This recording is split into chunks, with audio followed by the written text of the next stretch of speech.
Mr. Chat pone particolare attenzione sia all'aspetto estetico che ovviamente anche quello tecnico-normativo. Tutte le porte Mr. Chat rispondono alla normativa europea 14351 parte 1, che è la norma che regola i portoncini blindati in Europa. Di particolare interesse è la norma relativa all'antieffrazione, la 1627 che le classifica, insieme alla 1628, 29 e 30, che riguarda appunto l'anti-intrusione dall'esterno verso l'interno, dove le porte blindate Mr. Chat ottengono una classificazione dalla classe 3 alla classe 4, un valore abbastanza importante. Per quanto riguarda la trasmittanza termica, tutte le porte di Mr. Chat rispondono invece alla norma 10077 parte 1, con valori che si attestano anche a 0,7 watt su metro quadro Kelvin, che sono dei valori molto caratteristici, ricordando che minore è il valore della trasmittanza termica, maggiore è la capacità della porta di non trasferire il freddo dall'esterno verso l'interno. Anche il fonoisolamento è molto importante,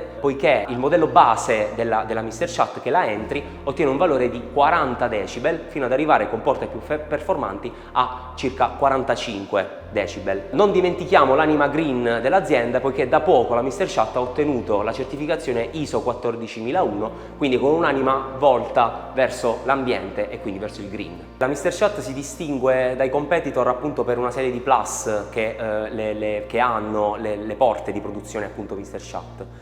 C'è da menzionare sicuramente il rostro continuo. Alcune porte come le Planar o le Entry, alcuni modelli di punta della Mr. Chat hanno il cosiddetto rostro continuo, che si differisce dal rostro standard delle porte blindate e conferisce alle porte, appunto a questi modelli, una maggiore sicurezza in termini di antieffrazione. Un'altra grande particolarità delle porte, in particolare dei pannelli delle porte Mr. Chat, è il cosiddetto Defender incassato. Il Defender è quello che viene solitamente diciamo preso di punta maggiormente nei casi di intrusione, nei casi di effrazione. Con il Defender incassato non è possibile da parte del ladro, tra virgolette, entrare di prepotenza con gli accessori del caso direttamente al Defender, che è l'organismo di protezione dall'esterno della porta. I chiavistelli rettangolari sono anche un plus delle porte Mr. Chat, che differiscono dai classici chiavistelli tondi, quelli che troviamo